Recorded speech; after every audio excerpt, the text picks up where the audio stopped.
এই ভূমিত য'ত আমি মহাপুৰুষ শ্ৰীমন্ত শংকৰদেৱ আবিৰ্ভাৱ ক্ষেত্ৰ নিৰ্মাণ কৰিছিলোঁ, এই মাটি কোনে দখল কৰি আছিলে? অচিনাকি মানুহসকলে এই মাটি দখল কৰি আছিলে। আপোনালোকে ভাৰতীয় জনতা পাৰ্টিক দায়িত্ব দিছিলে যে এই অচিনাকি মানুহসকলক বৰদোৱা থানৰ পৰা উচ্ছেদ কৰিব লাগে আৰু ইয়াতে মহাপুৰুষ শ্ৰীমন্ত শংকৰদেৱৰ আবিৰ্ভাৱ ক্ষেত্ৰ নিৰ্মাণ হ'ব লাগে। অসমীয়া জাতি আজি সংকটেৰে পৰিপূৰ্ণ।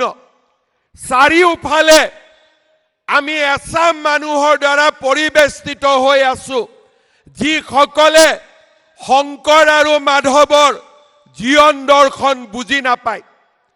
কেইদিনমান আগতে মই ভাৰতীয় জনতা পাৰ্টিৰ কাৰ্যনিৰ্বাহক সভাত কৈছিলোঁ যে আমি সাৱধান হ'ব লাগিব, আমি সকলোৱে বুজি পাব লাগিব যে আমাৰ গুৰু শংকৰ আৰু মাধৱ আছিল, শংকৰ আৰু আজান ফকীৰ নাছিল। সেকুলাৰিজিম কৰা ব্যক্তিসকলে মহাপুৰুষ শ্ৰীমন্ত শংকৰদেৱৰ লগত আজান ফকীৰক সংলগ্ন কৰে।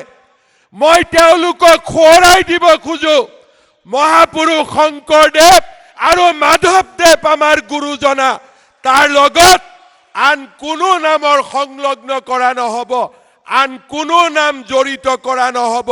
শংকৰ মাধৱ আমাৰ জাতীয় জীৱনৰ প্ৰাণ প্ৰতিষ্ঠাতা আৰু সূৰ্য আৰু চন্দ্ৰ থকালৈকে শংকৰ মাধৱ আমাৰ গুৰু দুয়োজনা আমাৰ মাজত জীয়াই থাকিব।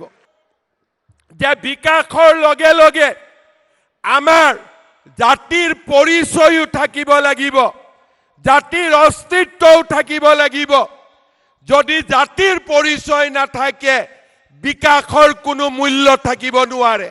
বিকাশ আৰু জাতিৰ পৰিচয় যেতিয়া দুইটা একেলগে যাব, অসমীয়া জাতি বিশ্বৰ ভিতৰতে এটা মহাজাতিলৈ ৰূপান্তৰ হ'ব। অসমৰ সত্ৰ, অসমৰ বনজ, অসমৰ ভিজিআৰ পিজিআৰ, এই গোটেইবিলাকত আজি আমি সেই অচিনাকি মানুহসকলক উচ্ছেদ কৰি 1,45,000 বিঘা মাটি আজি আমি জাতিটোৰ বাবে মুকলি কৰিছোঁ। আৰু আমি আপোনালোকক প্ৰতিশ্ৰুতি দিছোঁ যে যেতিয়ালৈকে আমাৰ দেহত শক্তি থাকিব, এই অচিনাকি লোকসকলক আমি শান্তিত অসম ভূমিত থাকিবলৈ নিদিওঁ। এই সংকল্প আজি বৰদোৱা থানৰ পৰাই মই ল'ব বিচাৰিছোঁ। আজিৰ সভাত উপস্থিত সকলো ৰাইজৰ জৰিয়তে মই অসমবাসী ৰাইজক অনুৰোধ জনাম, অচিনাকি লোকক মাটি বিক্ৰী নকৰিব, অচিনাকি লোকক চাকৰি নিদিব আৰু অচিনাকি লোকসকলক জাতিৰ বৰঘৰত সোমাবলৈ অনুমতি নিদিব।